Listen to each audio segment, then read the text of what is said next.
Good morning, or depending on when you're watching this, good afternoon, good evening, or good night. My name's Ross, and as always told, out of Voice of Radio. So today we need to take a look at some new cards from Black Bolt and White Flare. We are just a little over a week from the set being actually released. We're not going to have many more opportunities to go, hey, have you seen these cool new cards that have been revealed? But there are still some opportunities, and those opportunities include today. So let's start off with what is going to be one of the highlight cards from the set, the special illustration rare of End's Plan. I like this card. It's by Rend. We all like Rend. It's awesome. But it's not hyper-realistic. And one of the things that Rend as an artist has really been making their name for in the Pokemon TCG is these hyper-realistic cards. Take a look at the Cutie Fly, I think is probably the best example of this. Far more realistically done, I believe, than this N. And that just kind of shows you how great Rend is as an artist. The fact that they're now able to swivel a bit and have a look at that. I just love it, honestly. I think it's brilliant. I think it's a fantastic card. Artwork-wise, it's phenomenal. Is it any good playability-wise? It's not great. I'll be honest with you.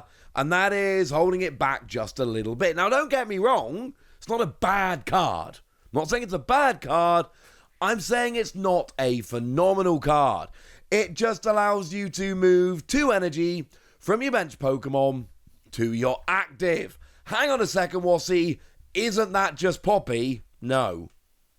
Now, don't get me wrong, it's the same kind of card, but no, it's not just the same as Poppy. I've seen people suggesting this is literally just Poppy. No, it's not. Now, what Poppy allows you to do is move 2 energy from one of your Pokemon to another. This lets you move 2 energy from your bench Pokemon to your active. Differences are that End's Plan has to go to the active, but the energy can come from 2 different Pokemon, whereas Poppy, you can move the energy to any Pokemon, not just the active, but you have to move both the energy from one Pokemon to another. Yes, they are similar in that you're moving 2 energy around, but they're not exactly the same. That's very, very important. Both Poppy and End's Plan do allow you to move special energy. It doesn't have to be basic, which is cool. But the real advantage End's Plan has over Poppy is that you can move 2 energy from different Pokemon. Both of these are very much kind of one-off supporter cards. You know, you might be playing something like Knockdown that allows you to search out trainer cards, so you can play, one of these and then Knockdown lets you grab it and move on. That is absolutely an option. It is a classic kind of one-off supporter that some decks are going to be able to make use of. It really is the fact that it's a special illustration rare of an N card that I think makes the most difference here.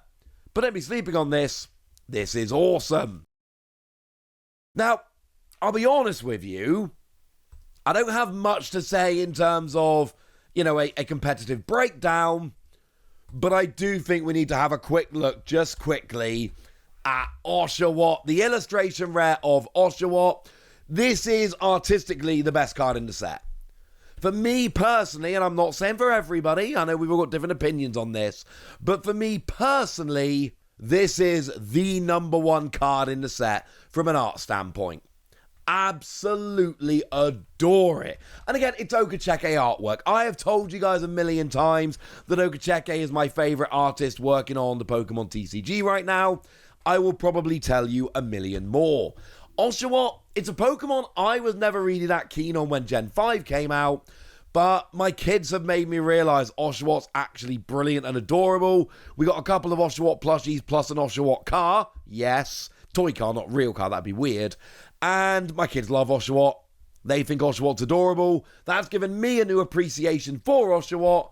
And now we've got this adorable Okacheke artwork. My favourite artist, shockingly enough, has done my favourite artwork for the set. And yes, in the Mega set, my favourite artwork will probably be an Okacheke, assuming they do some in that set as well. And you know what? Yeah. No issues here. No apologies from me. I think these are spectacular. We've also been shown the illustration rare of Snivy, which is cool. I'm not as high on this card. I think it's lovely. I think it's a very, very well done card. I think Miyoshi here has done a great job of the artwork. I think it looks cute. Makes me want to go and visit a forest, and I live in a place where that is actually a pretty easy thing to do. But, yeah, it's fine. Problem is, Oshawott sleeping on a hammock while the tide's coming in. That absolutely makes me super happy. Snivy chilling in a forest, it's fine. It's not on the same level. But how about we move away from cards that look pretty and we move more towards cards which are going to be competitively viable? How about Genesect? As far as I'm concerned, one of the most interesting cards playability-wise in the set. It's not Protect, charge free energy, 150, takes 30 less from attacks next turn. Nobody really cares, this one's fine. It is the ability Metallic Signal, which says that once during your turn, you can search your deck for 2 Evolution Metal Pokemon, reveal them, put them into your hand, shuffle your deck. There's no real limiting factor here other than they're Metal Evolution Pokemon, and this is once per turn. They can be EXs, they can be single prize. You can use this every turn, which is one of the big things for me. This isn't an on the turn you play it or on your first turn of the game only or anything along those lines. No. This is a basic Pokemon that sits there and gets to use the ability every single turn. And basically, any Metal Evolution deck gets better with this card. And the thing you need to remember with cards like this is, it's not that important what we've got now. Like, I can look at things like Archaladon and go, well, hang on a second, Archaladon's really good. This is a basic Pokemon. It can take 1 spot in your deck and then 1 spot on your bench, and then you go and get 2 Archaladon. And of course, Chandelure has the ability Assemble Alloy, which lets you go and get 2 basic energy from your discard pile to attach to your metal Pokemon in any way you like. And it's 1 basic Pokemon, easy to search, 1 space in your deck, 1 space on your bench, and it gets 2 Archaladon to evolve up and use those abilities. That is phenomenal. But it doesn't just have to be Archaladon. If you want to go for a Metal Hungry deck, something which has long been very interesting to a lot of people, myself included, is the Metang from Temporal Forces. Because Metal Maker lets you look at the top 4 cards of your deck and attach any number of basic metal you find to your Pokemon in any way you like. Biggest issue of Metang has been just setting up consistently and then hitting the energy. Well, again, 1 space on your bench, 1 card in your deck. You might want to play 2 in case it's prized, but you get my point. And now all of a sudden, you're going to get double turn 2 Metang way more consistently. Like, we've already got Buddy Poffin to go and get your basics. Your basics isn't an issue. We all know basics is fine. You're now going to have 2 turns to find your Genesect, which of course cannot be searched out with Buddy Poffin. And then you get your double turn 2 Metang really consistently. This is going to help massively. But again, it's not just what we have now. Don't miss the point of this. The point of a card like Genesect is it's going to be around for a couple of years. And any Evolution Metal deck that comes around in that space is going to be able to make use of this. The fact that this is an ability which can be used every turn, and the fact that it's on a basic Pokemon, means that there's no real downside here. For as long as it's in the format, it's going to be something we can look at. And no, it's not always going to see a huge amount of play.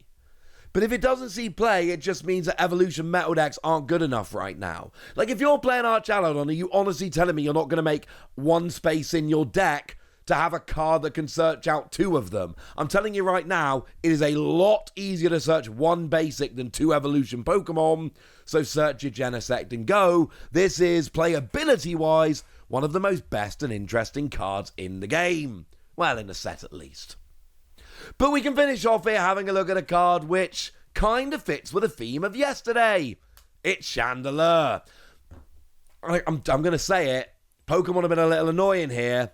We know that every card in the set has an illustration rare. All the Pokemon have an illustration rare. That's one of the gimmicks of the set. We know this. So why did they show us illustration rare Chandelure, but not illustration rare Litwick and Lampent? In what world does that make any kind of sense? We know they've got an illustration rare, all three of them.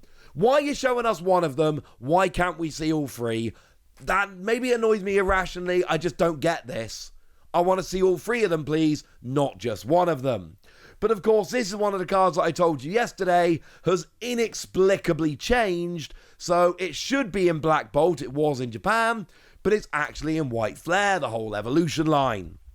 Now, for the other ones that switched over, there is an argument that actually now all of the white exclusive cards are in Black Bolt and all the black exclusive cards are in White Flare. They're kind of the wrong games, but they're all still at least grouped together. Kling Klang, still don't have an argument. Sorry, don't have an answer for that one. I am genuinely trying to find an answer, I will have you know, but whether anyone will actually respond and give me an answer, that's a very different question. Is Chandelure any good? I mean, the art's lovely, and I'm a big Chandelure fan. I've mentioned Pokken Tournament many times on this channel. When I play Pokken Tournament, this is my preferred Pokemon with which to play. What about this new card? Well, we got 2 energy, 180, discard all energy from this Pokemon. It's alright. And then we got single energy. If you've got 10 or more basic fire in your discard, it does 100 more, 150 total. So the theory here essentially is you get 2 energy on here, do 180, you have to discard all the energy. Oh, that's really annoying. But hang on a second, next turn you can use a single energy attack to do 150, and yeah, it's 30 less, but you've still got a viable attack. And then you attach a second energy and do 180 and discard them all, and you essentially just flick between the 2 attacks. It's fine. I don't think it's going to be a huge player in the metagame, but I do think it's kind of fun. If we had pre-releases, this is the kind of card that could do very well at them. But this is a special set, so we don't have pre-releases. Worth noting that the Litwick here's got a nice little attack that just lets you discard the top card of your deck, i.e. look at it, if it's a fire energy, discard it, otherwise, I don't know, maybe keep it, we'll see. And then we've got Lampent here, which is just 50 damage and discard the energy from it. Gets an energy in a discard to help out Chandelure, and no, 1 energy 50 is not great on a stage 1. Would be pretty good in pocket, not good here, but it's still an attack. It's not good, but if you were desperate, you could maybe do a little bit of damage with it. No, I'm not overselling this attack. I don't think it's that good. But there we go. That's what you need to know. Those are the new cards from Black Bolt and White Flare. We're just over a week away from the release of the set, and now I want to hear from you guys. What are you excited about from this set? What are you looking forward to? Have you figured out why Chandelure moved from Black Bolt to White Flare? Let me know in the comment section. Go nuts! Be nice. And then make sure you like this video, subscribe to this channel, follow me on Twitter at TheWasi. That's where we talk about Pokemon and a whole bunch of other card games. And please do consider checking out patreon.com/PTCG Radio, where you can support the channel, get some bonus podcasts, join a Discord, and all kinds of fun things. And get shoutouts on the channel like the lovely Unknown One, who's been a supporter of ours for a while now and seems to be a very lovely person. So shout out to them for the support and the loveliness. But by far the most important thing as always, look after yourselves till next time, would ya? Thank you very much for watching. My name's Ross, and you've been watching PTCG Radio.